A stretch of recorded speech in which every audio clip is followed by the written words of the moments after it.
जीव दया उत्तम कर्म, प्राणी मात्र के प्राणों का आज समझना है मर्म। एक तरुण तपस्वी ने छेड़ा, एक तरुण तपस्वी ने छेड़ा अभियान अहिंसा का। जगव्यापी हो जगव्यापी हो आह्वान अहिंसा का, यही मुनिवर की कामना, यही गुरुवर की भावना। अहिंसा महाकुंभ से धर्म की हो प्रभावना, यही मुनिवर की कामना, यही गुरुवर की भावना। अहिंसा महाकुंभ से धर्म की हो प्रभावना।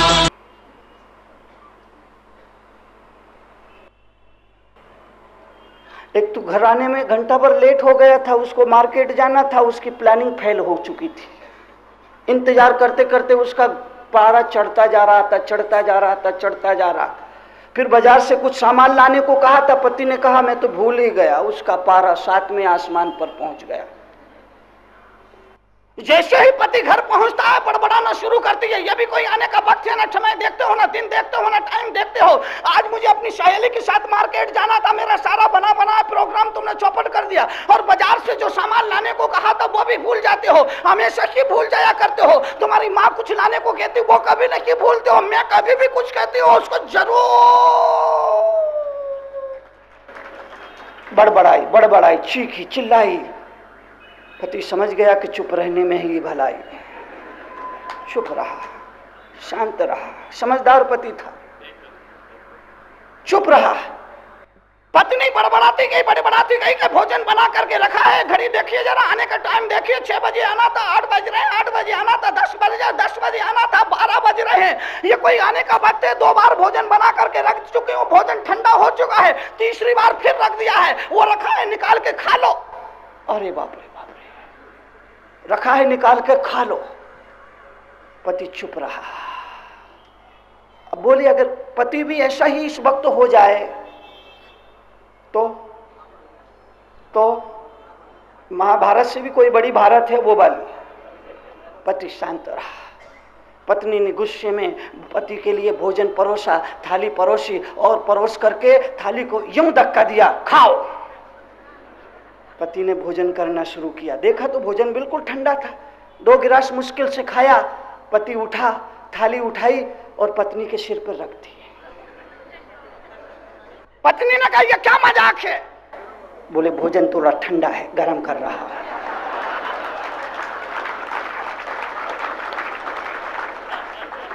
ये तालियां इधर से बज रही है, इधर से बज रही, इधर से बज रही। एक्सपीरियंस। कहते हैं कि पत्नी को मुस्कुराहट आ गई जब पति ने कहा माफ करना, भोजन थोड़ा सा ठंडा हो गया है, मैं गरम कर रहा हूं। पत्नी को भी हंसी आ गई, उसका क्रोध भी गायब हो गया, चुप हो गई। 2 मिनट बाद बोली मुझे माफ करना, मैंने आपको कुछ उल्टा सीधा बोल दिया, गाली दे दी। पति ने कहा नहीं नहीं तुमने कुछ नहीं। बोले नहीं मैंने आपको जानवर कह दिया। बोले नहीं नहीं जानवर कहा तो कुछ भी गलत नहीं। बोले नहीं आप तो देवता है, मैंने आपको जानवर कहा, मैंने आपका बड़ा अपमान किया। बोले नहीं नहीं अगर तुमने जानवर कहा तो वाकई में मैं जानवर हूँ। बोले आप और जानवर? बोले हाँ। बोले वो कैसे? बोले जिस दिन मेरा तेरा विवाह हुआ था मैं तो उसी दिन जानवर हो गया था। बोले मतलब आप और जानवर? हाँ। पति ने कहा वो कैसे? पति ने कहा तू मेरी जान है ना? हाँ। और मैं तेरा बर हूँ ना? हाँ। तू मेरी जान, मैं तेरा बर जान। कहानी कहती है कि पत्नी उसके चरणों में झुक गई। आप भी कल से ऐसा ही करिएगा, लेकिन ये डेफिनेशन अपनी बीवी के सामने ही लगाना, नहीं तो जिस किसी के सामने तू मेरी जान है ना, गड़बड़ हो जाएगा, पिटोगे। मेरे पास मत आना। जीवन के लिए, जीवन के परिवर्तन के लिए, जीवन की समृद्धि के लिए मुनि तरुण सागर बार बार हर रोज की तरह आज फिर एक नसीहत देना चाहेंगे कि जीवन की समृद्धि के लिए सुनने की आदत बना लो। अगर ये आदत ना बनी, अगर ये साधना ना बनी, तो ये कहानी घर घर की, कहानी घर घर की हो जाएगी। ये बहुत दुख देने वाली है। आज के जीवन में ये जरूरत है। जब जीवन मिलता है तो आगे बढ़ने के लिए आदमी आगे कोशिश करता है, पुरुषार्थ करता है, प्रयत्न करता है। प्रयत्न और पुरुषार्थ के साथ प्रारब्ध की भी जरूरत पड़ती है। अकेला पुरुषार्थ काम नहीं आएगा, प्रारब्ध भी चाहिए, भाग्य भी चाहिए, किस्मत भी चाहिए। दोनों मिलते हैं, जिंदगी में सफलता मिलती है। पुरुषार्थ आपके हाथ में होता है, आपके वश में होता है, आपके कंट्रोल में होता है, आपके नियंत्रण में होता है, लेकिन प्रारब्ध आपके पिछले जीवन का आपका खुद आपका मार्गदर्शन करता है। आज का पुरुषार्थ कल का प्रारब्ध बन जाता है। आज आप जो कुछ भी पुरुषार्थ कर रहे हैं, यही भाग्य बनेगा, यही प्रारब्ध बनेगा। वर्तमान का पुरुषार्थ भविष्य का प्रारब्ध बनता है, भाग्य बनता है। उस भाग्य की भी सराहना होनी चाहिए। पैदा होने वाला बच्चा, इस मुल्क में पैदा होने वाला बच्चा, इस मुल्क में पैदा होने वाला बच्चा अपने साथ अपना भाग्य लेकर के आता है, अपना किस्मत लेकर के आता है, अपना नसीब लेकर के आता है। और इस मुल्क के अध्यात्म में कहा, हर व्यक्ति अपनी किस्मत का, अपना भाग्य का खाता है। माँ बाप केवल निमित्त होते हैं, माध्यम होते हैं, मीडिएटर होते हैं, लेकिन किस्मत और भाग्य सबका अपना अपना होता है। उस अपनी किस्मत के दायित्व तो अपने आप पर लेना चाहिए। उस किस्मत को अपने आप पर, उसका उत्तरदायित्व हमें अपने आप पर लेना चाहिए। हम इतने बेईमान लोग हैं, जीवन में जब कभी भी कोई सुख आता है, कोई खुशी आती है, कोई प्रसन्नता आती है, तो परिवार के लोगों से कहता हूं कि ये खुशी मेरी वजह से आई। और जीवन में कभी कोई दुख आए तो उस दुख के लिए कभी पत्नी को जिम्मेदार ठहराते हैं, कभी बच्चों को जिम्मेदार ठहराते हैं, कभी दोस्तों को जिम्मेदार ठहराते हैं। सुख आया तो मेरी वजह से, स्वर्ग आया तो मेरी वजह से, नरक आया तो तुम्हारी वजह से। वाह, ये बेईमानी है। सुख और दुख के लिए आदमी खुद जिम्मेदार होता है। ये अध्यात्म की दृष्टि से इस रिस्पॉन्सिबिलिटी को पूरी तरह से आपको स्वीकार करना चाहिए। जीवन में खुशियां आती है, प्रसन्नता आती है, उसके लिए भी आप खुद जिम्मेदार होते हैं। जीवन में दुख और तकलीफ आती है, उसके लिए भी आप खुद जिम्मेदार होते हैं। और इस मुल्क के अध्यात्म में तो यह भी कहा है कि कुछ भी अच्छा बन पड़े उसका श्रेय अपने गुरुजनों को दे देना, अपने माँ बाप को दे देना, उसका श्रेय अपने पर मत लेना। कुछ भी अच्छा हो जाए, कोई बड़ा काम करो, कोई भलाई का काम करो, कोई पुण्य का कार्य करो, उसका श्रेय अपने पर मत लेना, अपने माँ बाप को दे देना, अपने गुरु को दे देना, अपने इष्ट आराध्य अपने देव को दे देना। उसकी इच्छा थी इसलिए ये हो गया है। क्यों? अगर उसका श्रेय आप खुद लोगे, अहंकार पैदा होगा। अगर उसका श्रेय आप खुद अपने आप पर लेना शुरू कर दोगे, आप में अहम पैदा हो जाएगा, आप में दम में पैदा हो जाएगा, आप में अभिमान पैदा हो जाएगा। मैंने किया, ये मैं शब्द आते ही कहीं ना कहीं उसमें अहम झलकने लगता है। कुछ भी अच्छा हो उसका श्रेय बड़ों को दो, और कुछ बुरा हो जाए उसकी जवाबदारी खुद लो। मेरे से गलती हो गई, मेरे से कहीं चूक हुई, मेरे से कहीं भूल हुई, तो ये प्रायश्चित हो जाएगा। कुछ गलती किसी व्यवस्था में कहीं कोई कमी रह जाती है, कहीं कोई त्रुटि रह जाती है, कहीं कोई ऊंच नीच हो जाती है, तो उसके लिए आप खुद अपने आप को उत्तरदायी ठहराएं कि मेरी वजह से हुआ है। इससे प्रायश्चित होगा, भूल सुधार भी होगा। और जब आप दोबारा उस काम को करने के लिए जाएंगे, पूरी सजगता, पूरी सावधानी, पूरी जागरूकता से आप उसे अच्छे ढंग से संपादित करेंगे। विनम्रता जरूरी है। ये विनम्रता से इस तरह का जीवन का व्यवहार होता है। एक बरगद का पेड़, मुसाफिर गुजरते थे, बरगद के पेड़ के नीचे बैठते थे। बहुत ऊंचा पेड़ था। मुसाफिर आराम से छाया लेते और कहते, देखो कितना बढ़िया पेड़ है, मुसाफिरों को, राहगीरों को छाया भी देता है, फल भी देता है, फूल भी देता है, पत्तियां भी देता है, और पक्षियों को घोंसला बनाने के लिए डालियां भी देता है। कितना बढ़िया पेड़ है। मुसाफिर बैठ करके बरगद के पेड़ की प्रशंसा किया करते थे कि छाया भी देता है, राहगीरों को छाया देता है, फल देता है, फूल देता है, पत्तियां देता है, पक्षियों को घोंसला बनाने के लिए डाल भी देता है। और ये सामने ये जो बांस का पेड़ खड़ा है बड़ा निखट्टू है, ना छाया देता है, ना फल देता है, ना फूल देता है, ना पक्षियों को घोंसला बनाने के लिए टहनियां देता है, बड़ा निखट्टू है। मुसाफिर आगे बढ़ जाते हैं, बांस का पेड़ खड़ा खड़ा सब सुनता, लेकिन वो मुसाफिर जब 8 दिन बाद वापस लौटते हैं तो देखते हैं बरगद का पेड़ उखड़ा पड़ा है, बांस का पेड़ अब भी खड़ा है। 8 दिन के बाद जब वो मुसाफिर वापस लौटते हैं तो देखते हैं कि बरगद का पेड़ उखड़ा पड़ा है, बांस का पेड़ अब भी खड़ा है। लोग चर्चा करते हैं, ये तो फलदार पेड़ था, बड़ा पेड़ था, छाया देता था, घोंसला देता था, पक्षियों को आश्रय देता था, ये उखड़ क्यों गया?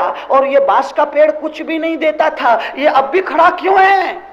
उन मुसाफिरों में से किसी बुजुर्ग ने कहा, माना कि ये फलदार था, माना कि ये पेड़ बरगद का छायादार था, लेकिन इसमें अकड़ बहुत थी। इस अकड़ ने इसकी जड़ों को खोखला कर दिया। इस बरगद में अकड़ थी, अकड़ में अहंकार में खड़ा था, अहंकार में अकड़ के खड़ा था, और इस अकड़ ने, इस अहंकार ने इसकी जड़ों को खोखला कर दिया, इसकी जड़ों को खोखला कर दिया। और इतना अकड़ के खड़ा था कि जब आंधी और तूफान आया तो इसने झुकना स्वीकार नहीं किया।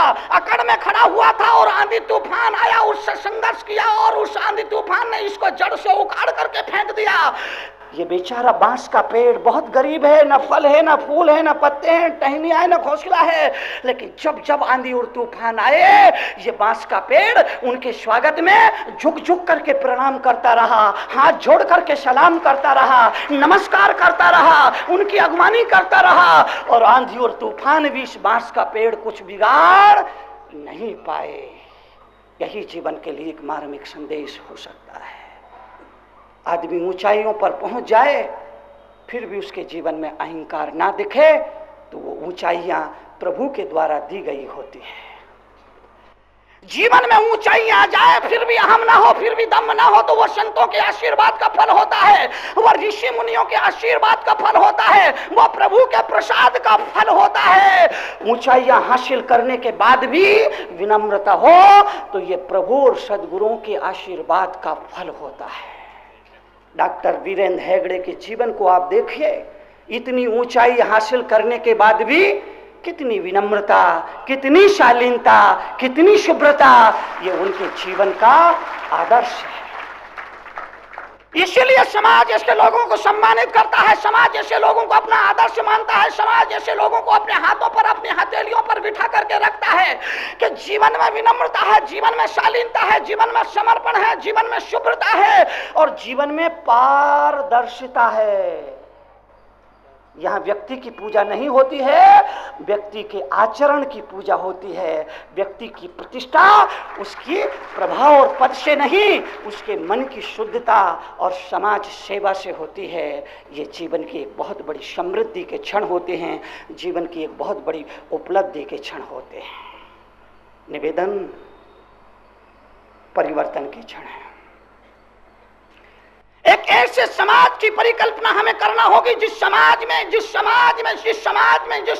में सबको भोजन मिलता हो, सबको पानी मिलता हो, सबको रहने के लिए छत का आश्रय मिलता हो। ऐसे एक समृद्ध समाज की कल्पना हमें करनी चाहिए, क्योंकि हम 21वीं सदी की तरफ बढ़ रहे हैं।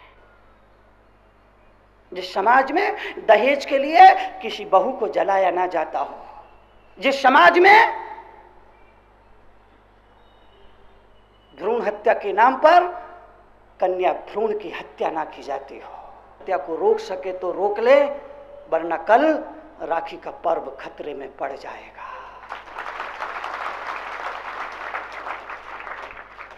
मैं राखी के पर्व में, रक्षाबंधन के पर्व पर बहुत ज्यादा कुछ नहीं कहना चाहूंगा, सिर्फ 2 पंक्तियां कहना चाहूंगा कि देश में जिस तेजी से भ्रूण हत्या बढ़ रही है, कन्या भ्रूण की हत्या का ग्राफ निरंतर बढ़ता जा रहा है। अगर उस हत्या को हम नहीं रोक पाए तो कल राखी का पर्व खतरे में पड़ जाएगा।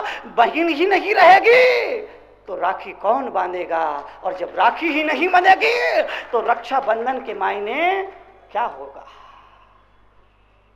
और जिस कन्या भ्रूण की हत्या पूरे देश में चल रही है, उस भ्रूण की हत्या की जिम्मेदार और कोई नहीं, आज की तथाकथित शिक्षित माताएं ही हैं। निवेदन करना चाहूंगा, मेरी बात आपको चुभ सकती है, मेरी बात आपको कड़वी लग सकती है, लेकिन मुनि तरुण सागर कहने में नहीं बख्शेंगे। अगर आप जानना चाहते हैं जीवन का व्यवहारिक ज्ञान, चाहते हैं अपने जीवन में परिवर्तन, तो पढ़िए जीवन के व्यवहारिक ज्ञान से रूबरू कराती विश्व में कड़वे प्रवचनों के लिए विख्यात क्रांतिकारी राष्ट्र संत मुनि श्री 108 तरुण सागर जी महाराज की बहुचर्चित पुस्तक कड़वे प्रवचन, जिसका नाम दर्ज है Guinness book of world records में, 14 भाषाओं में, जिसकी अब तक 7 लाख प्रतियां प्रकाशित हो चुकी हैं। देश के सभी AH व्हीलर के रेलवे बुक स्टॉल्स पर उपलब्ध। कड़वे प्रवचन के 8 भागों का पूरा सेट मात्र 1200 रुपए में, एवं कोई भी एक भाग मात्र 150 रुपए में, पोस्टिंग एवं हैंडलिंग चार्जेस एक्स्ट्रा। मंगवाने के लिए आज ही संपर्क करें 196 सेक्टर 18 फरीदाबाद हरियाणा। संपर्क सूत्र 0129 226254 098 107 ईमेल ahimsamahakundh108@gmail.com।